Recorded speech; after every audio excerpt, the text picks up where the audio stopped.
Hello everyone, my name is Omega the Real, or Omega if you want to keep it short and simple, and today we're going to be taking a look at the Transformers Generations Legacy United Cybertron Universe Voyager class Starscream. Why do I have this thing so early? The time I'm recording this is the 21st. The live stream was today. Hasbro, work on your supporting marketing. Come on guys. Anyway, enough about Hasbro.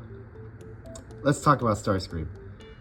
Detail and paint on this guy is pretty fantastic. Starscream here is a huge departure from the usual way he's supposed to look and goes for a more greebly stylized design with Cybertron. And this being the third Cybertron toy we've gotten, they've all felt slightly different than each other. I don't know if it's just me, but these guys don't feel like they're in the same universe. I don't know, just me though.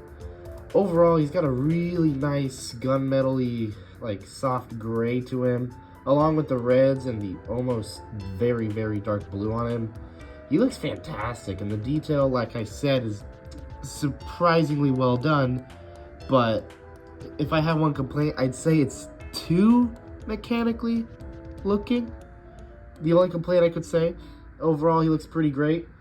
Paint, like I said as well, great color choice. It looks perfect on everything, but I don't know, something just feels off to me.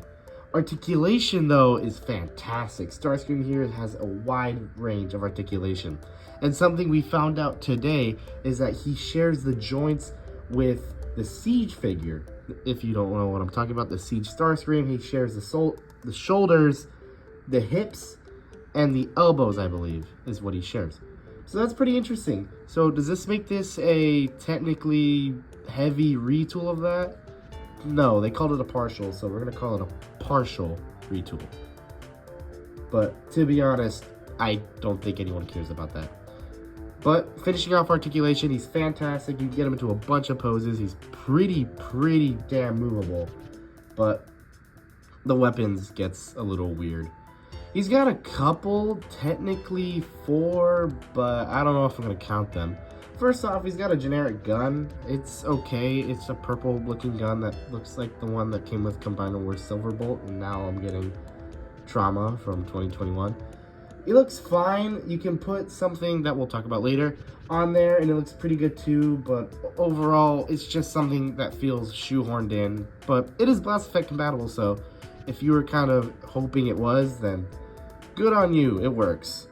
He also has his null rays. Are these the null rays? I want to say they're the null rays, so we're going to call them the null rays. And they're pretty cool too. They're kind of blocky though, but that's part of the design and it works. But I'm glad the shoulders are able to move out the way and, you know, are able to function with the null rays on there, and they're pretty cool. And just like every single other Galaxy Force Cybertron Starscream toy, he's got swords in them, and they're pretty damn cool. I love the purple color on these. These look really nice. Unfortunately, unlike those different toys, he does not have a gimmick this time, which leads us to the Cyber Key. Not the Cyber Planet Key. I got explained how it's a different thing, so Cyber Key. This thing is underwhelming. Very underwhelming. I'm gonna be honest, I wish it could have worked into the sculpt, but considering how these guys are more articulation than gimmicky now, that makes sense, but this thing is kind of dookie. You can put it on the gun and that works as storage as well. But what I want to know is why didn't they just fix it with Override? Because she has a weapon on there that can work with the original Cyber Keys, but Starscream's can't. And vice versa. So whoever designed it, I guess, just didn't think ahead or thought, hey, we're not going to make another one of these, right? So what the hell? And now we have to pay the price with a really tiny Cyber Key. That sucks though. I wish this was better, but I'm not gonna complain. I got this early, so I'm gonna shut up. Overall, his size is he's a standard Voyager class size. Pretty damn good height. He feels hefty too to hold, and overall, comparing him with his Armada design as well, what a drastic design change. Who took over the concept art department, I wonder. But no, he's got a great size to him. Comparing him with any other Voyager around him, he stacks up pretty well. And now that I'm seeing this thing in hand, he's kind of big. Compared to the other toys in this line, he's pretty big. So that's good to know.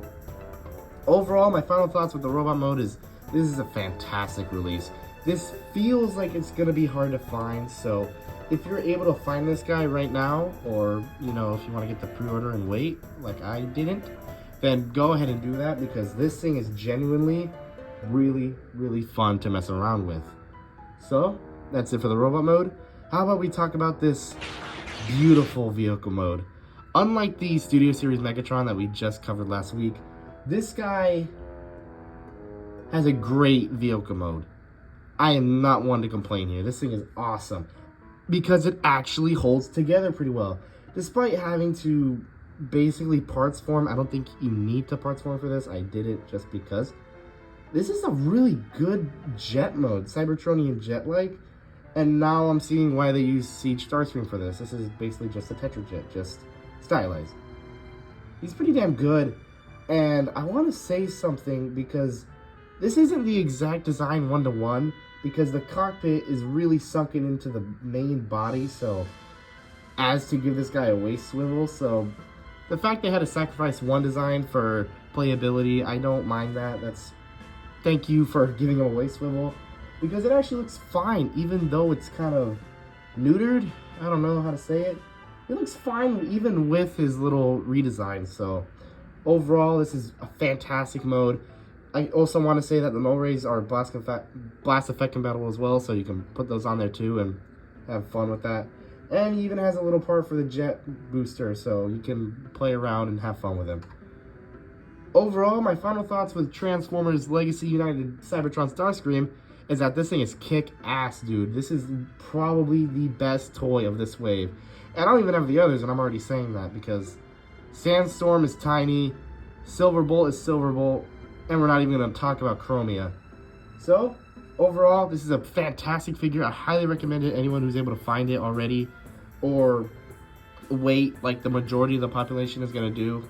So just get your hands on this guy if you can.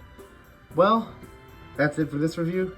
My name is Omega. Like, comment, subscribe, and I will talk to you all later.